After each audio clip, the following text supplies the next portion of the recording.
Zombies, a survival guide. He's going to share with us tips how to survive without smartphone. Hopefully. Let's welcome Naveen to the stage.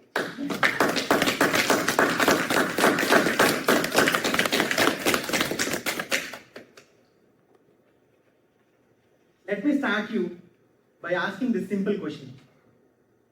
How many of you have used your phones in the last 5 minutes? Don't be shy. I still see someone taking a sneak at your phone right now. We are living in a world where we are connected to the devices than the people sitting next to us. Trust me, I am guilty too. But today, I am here to take us on a journey where we acknowledge the smartphone addiction, but we also learn some tips to survive in this phone-obsessed world without turning us into digital zombies. Do you know this? There are around 8.2 billion people in the world. Out of that, there are 6.8 billion smartphones. There are as many as phones as the people are. These smartphones have become an integral part of ourselves. That means they are becoming our extensions. But you might be asking, Naveen, what's the big deal? It is just a little scrolling.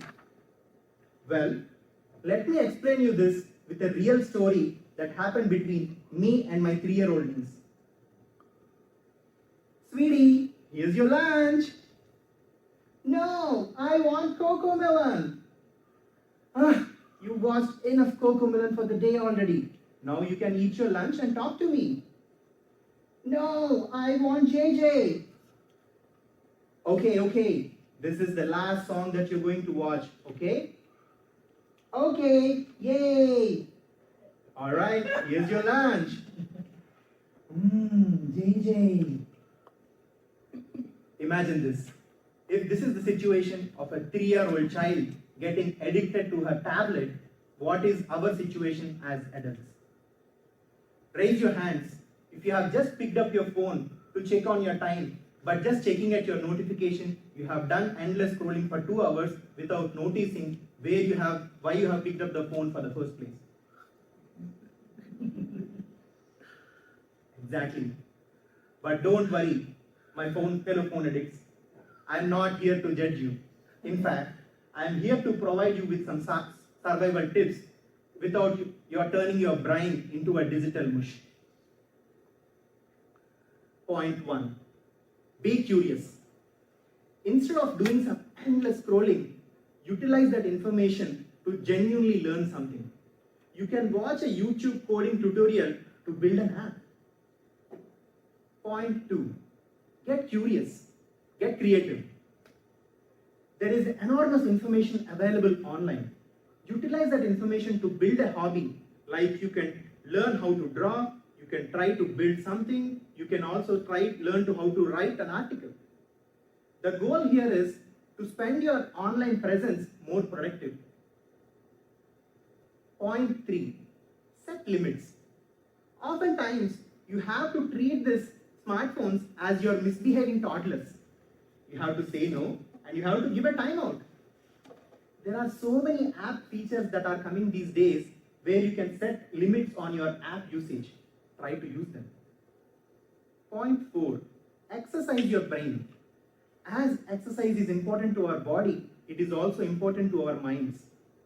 So try to solve a crossword, try to solve a Sudoku puzzle, or try to solve a complete puzzle, which doesn't need endless scrolling. Point 5. Talk to real people. Just imagine how many days it has been that you have spoken to a people heartfully sitting next to you without checking your phone constantly for every 5 minutes. It's been ages, right? So let's bring that back. But you might be saying, my phone is so convenient. Yeah, and you're right. But the thing here is, your smartphone is an amazing tool, but it is just a tool. So let's make a deal right here, right now, that you will whenever you feel the urge of using your smartphone for the next time mindlessly, you will at least implement one of the 5 tips that we have discussed. Point 1, stay curious. Point 2, get creative. Point 3, set limits. Point 4, exercise your brain. Point 5, talk to real people. Together, we will keep our minds sharp and our scrolling in check without us turning into smartphone zombies. Thank you.